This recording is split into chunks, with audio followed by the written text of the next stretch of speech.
Welcome to Let's Talk Woodstown, where we'll discuss what's happening in the Woodstown-Powells Grove School District.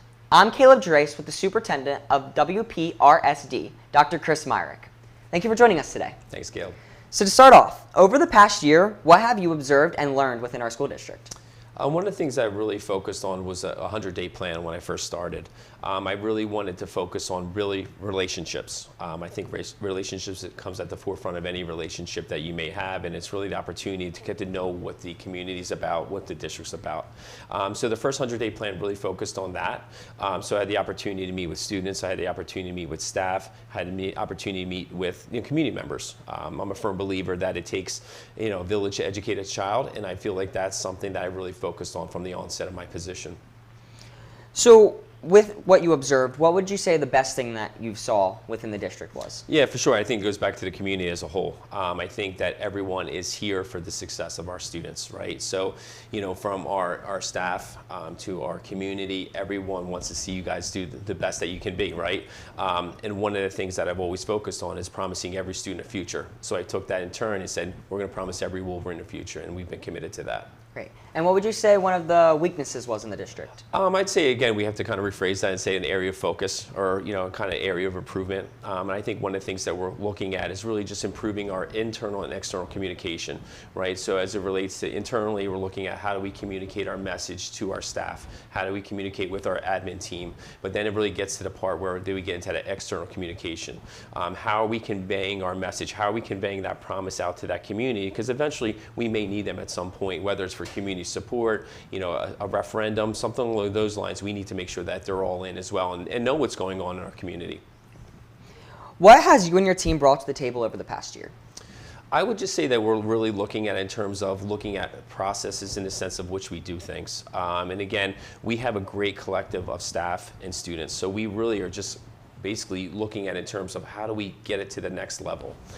This past school year, we went through CUSAC evaluation, and so what that means for the state of New Jersey is the state of New Jersey comes in and evaluates our programs in a multitude of levels and areas, and we needed to make sure that we get to that bar. Right, so this past year we were categorized as a high-performing district, which is great. However, we're not settled with that.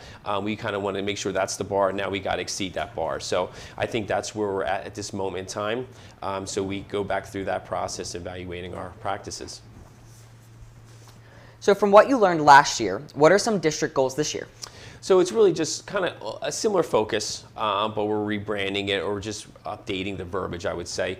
But at the forefront of any goal for the district is really just whole childhood achievement, right? We want to make sure that we're providing every opportunity for you guys to be successful, right? And we're talking not only from our high school seniors, but we're talking about all the way down to our pre-K 3-year-old students. We want to make sure that we're putting them in the best educational environment possible, right? So that's the forefront of goal number 1. But as we get into goal number 2 and goal number 3 is really just breaking it out to internal communication and external communication. And then obviously the last one will be really focusing on our infrastructure, right? Our facilities matching our promise to every student. If not, then we need to update them. So that's kind of our focus throughout the school year and probably ongoing.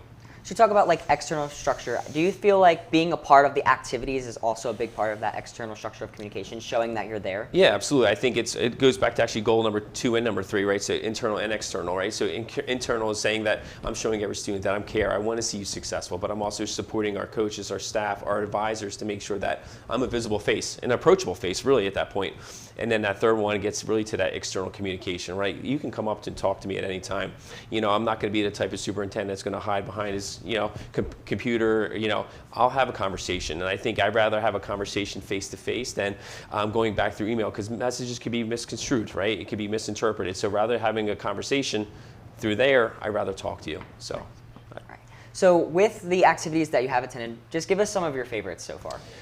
I will say the dodgeball tournament. I thought that was a good one, even though I think we lost in the semifinals. That was good. I attended the Mary Shoemaker basketball March Madness tournament, so they focused really on their iReady performance. And then we had a 5-on-5 basketball tournament. That was a good one. This upcoming month, I would say November, we're doing the middle school soccer tournament, so that'll be fun. So me being a soccer guy, I think that's going to be an opportunity to show the students what I got. And supporting the arts, have you done any shows? Yeah, absolutely. I've been there on a consistent basis. I was judge for Mr. Woodstown. I also did the Tri-M Music Talent Show. I thought that all opportunities to be a judge for those types of events as well. So what are some of the most recent changes to the district? So a couple changes that we got going to the district is we're really updating our admin team. Again, I could be the face of everything. However, it also takes a team to be successful. In this upcoming school year, we added some new faces to the positions. That's great. So on that topic, I know we just had a new principal, Mr. Jeff Podolsky. So tell us a little bit more about him and joining the team and what he's been doing. So Mr. Podolsky is actually a reintroduction of sorts, right? So Mr. Podolsky was a teacher at the high school for, I believe, 11 years before moving into his administrative career. So he spent a couple years, 1 year in Alloway, and then after that went to Wested as a middle school principal. So we were fortunate enough to bring him back starting last month. So it's great to bring him back to the team. And second on the list is Mr. Sage Schmidt. So Mr. Schmidt, I actually had an opportunity to work with him in my previous tenure as a principal. And what we needed to do was when we had that position, previously it was a supervisor of special education, okay? But I knew that our team needed to improve, so we needed to rebrand that position. So instead of a supervisor of special education, we went to more of a director of student services, because again, if we're promising every Wolverine a future, we need to make sure we have pieces in place. So, Mr. Sage Schmidt is not only overseeing our students with disabilities, but also our extraordinary programs, whether it's our counseling services, our INRS, intervention and referral services teams, and those types of things. So I felt like that was a good addition to our team. That's good to hear. And then finally, Ms. Cadorette-Rawley. So Ms. Cadorette-Rawley has been a great addition. She's now our director of curriculum. And what's ironic, or coincidentally enough, when we were looking for that position, we actually had a vacancy open up. So we actually had two quality candidates. So we had Mrs. Eliza Cadorette-Rawley and then Mr. Sage Schmidt both applied for the same position. So we said we had two great candidates. How do we make this work? So we were able to kind of rebrand and actually offer both of them a position to add to our team. That's wonderful. Yeah. Well, thank you for joining us for this, and can't wait to hear more. Yeah, absolutely. Thanks, Kaleb. Up next, we'll talk to the Director of Curriculum, Ms. Eliza Cadorette-Rawley.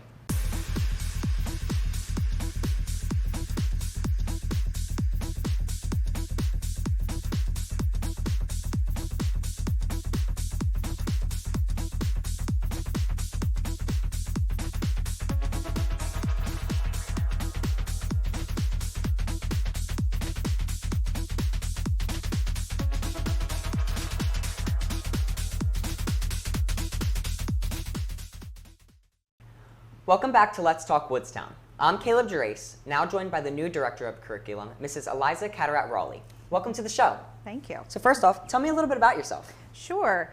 I grew up in North Jersey, a small town called Kearney, New Jersey, Soccer Town, USA, which you would appreciate. After that, I went to my undergrad, started off at Rutgers, playing basketball, because in high school I played soccer again, basketball, and I actually rode crew.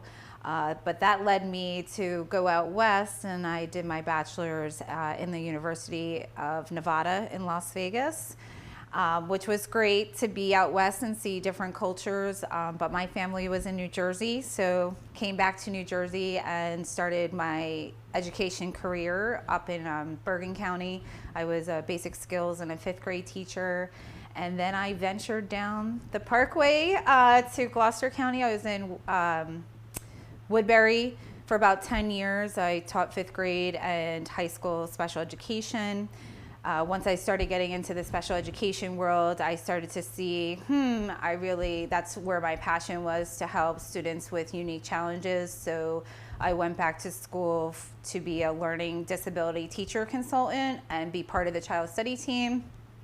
That led me to how can I take more of a leadership role. So I went to Stockton University to finish my admin degrees, which led me to Mount Holly, where I was a special ed director there. Then I moved to Gloucester City because it was a larger school district. And then you get, I will say, special education is very unique and very challenging, rewarding at the same time.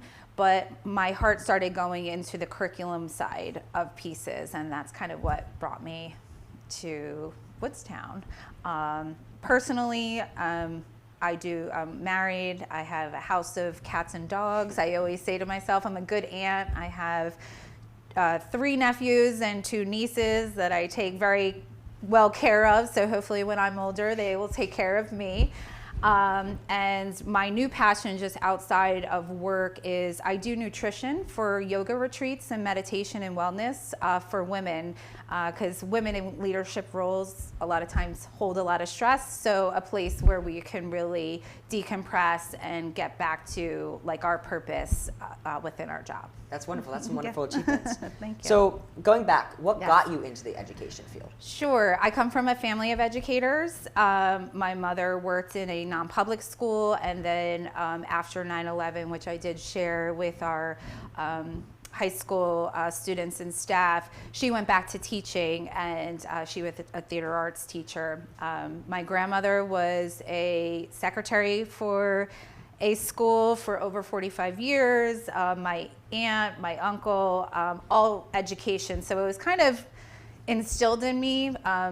But my passion of how I found it, I was working with a child who had autism but was misdiagnosed, and that was one of my first teaching jobs, and I didn't really know if that was the field I wanted to go into, but he really pushed me to navigate into the education fields. That's wonderful.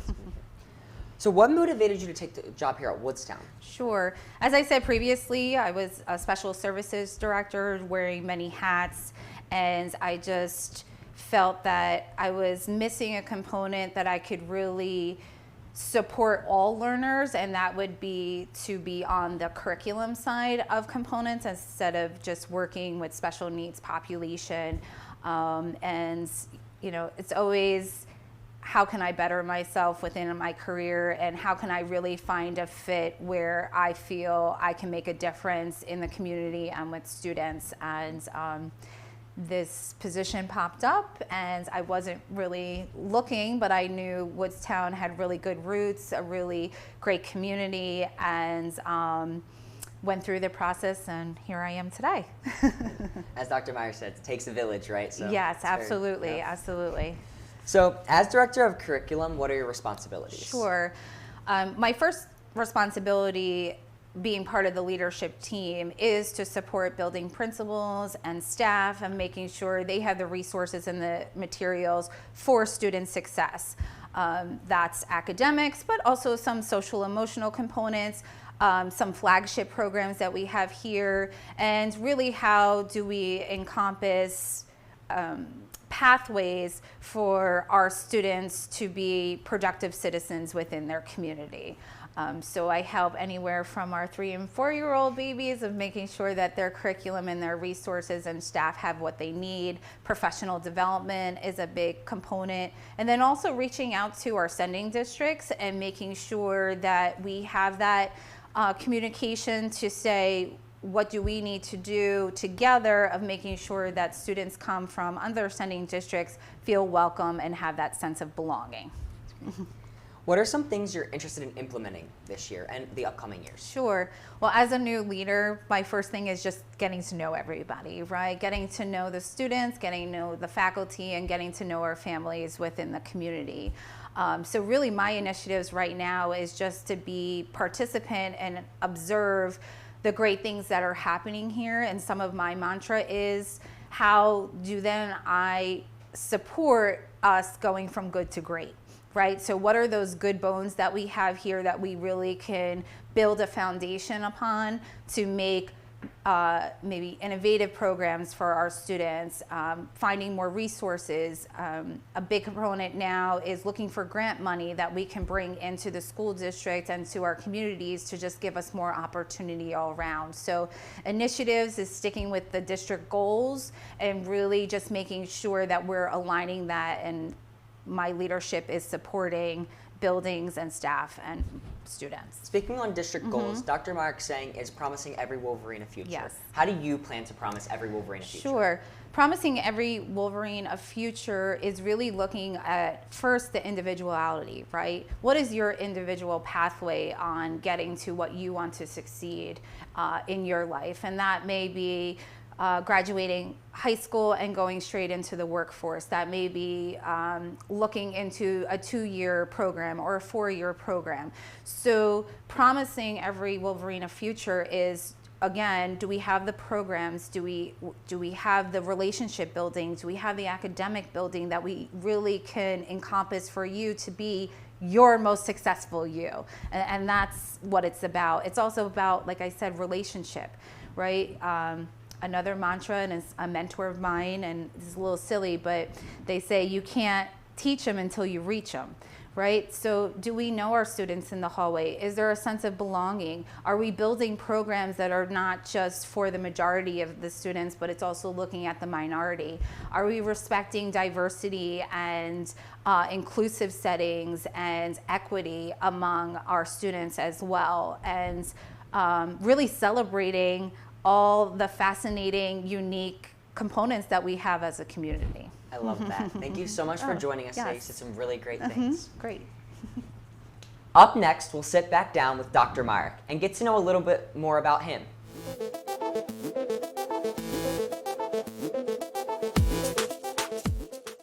Humans have been communicating for millions of years, from cave drawings, text messages, even interpretive dance.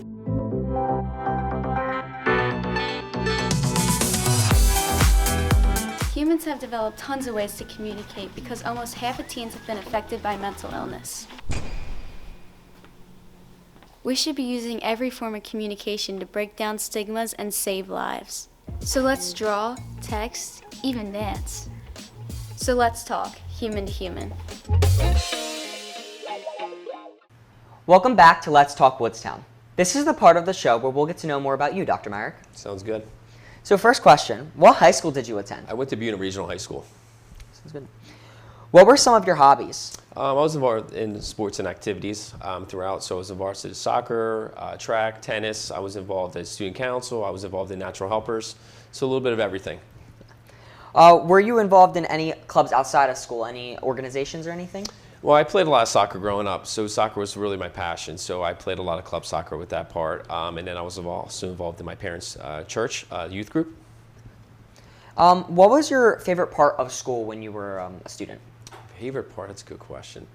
I would just say the whole environment, because I like the idea that where you can just get together with every different group of people or students in the class, right? So, you know, academically you're in your class, but then after that you go into your activities, and that's one group of friends that you may have, and then you get into your sports, there's another group of friends. So I really think that it's that the collegial part of everything I thought was always very special and memorable to me. I know you mentioned your little tagline, promising every Wolverine a future. Would you say that your high school experience and even your experience in school kind of helped mold that? Yeah, I'd actually say it's actually before even high school. So I would say that tagline really started as a second grader. You know, I was a student with ADHD. As you could even tell from today, I probably can't sit still. And I remember my teacher, you know, having a parent meeting with my mom and, you know, the principal and stuff along those lines, and said, you know, if Chris is able to kind of control his ADHD, good things are going to happen. He's going to be very successful. So that promise was paid to me in second grade, and I thought it was, you know, really became my mission to pay it forward to everyone. So when I say promising every Wolverine a future, I really mean that. And again, it's, you know, we're talking about it academically, socially, emotionally. I think that's is equally important. And promising every Wolverine a future, and that just shows that when you were in school and how you were doing and you were struggling with things, you just feel as though you need to welcome that to everyone. How would you say in high school, did you feel welcome? Did you feel that sense of community? Yeah, absolutely. Absolutely. And again, I always joke about it. Did I get that sense of community because my mom was also a teacher there? Maybe, right? But the idea is that I really found my way, in a sense, again, looking at that whole child achievement, right? So I thought I thrived obviously academically, but then I was also in the clubs and the activities and the athletics. That really gave me the opportunity to mold the whole self of my version, a best version of myself. And that's where I want to make sure that everyone has the opportunity, any school that I'm leading or any district I'm leading, they have that same opportunity. After high school, what really was the driving factor in you picking administration? So I knew I always wanted to get an education, right? So for me, that was the family business. My mom was an educator, like I just alluded to, but then my aunt was a teacher as well. My 2 cousins are in education, right, as currently in education. So I knew that was always the path, and I knew when I was in a classroom I could affect, my students. But then when I was on the coaching field, I knew I could affect that team. But as I kind of moved forward, I was like, okay, how do I affect more change, right? So then it was like, okay, I could be an assistant principal, right? We kind of talked about a little bit ago. You were probably a student when I was an assistant principal. And that got the opportunity to keep on growing my epicenter in the sense, okay, how do I continue to affect more change? So I became a principal, and then I got into the school district leadership. So it's really just giving everyone the opportunity to be successful. I love that. Well, thank you for joining us for the show, and I can't wait to do more with you. So sounds great. Thanks, Kaleb.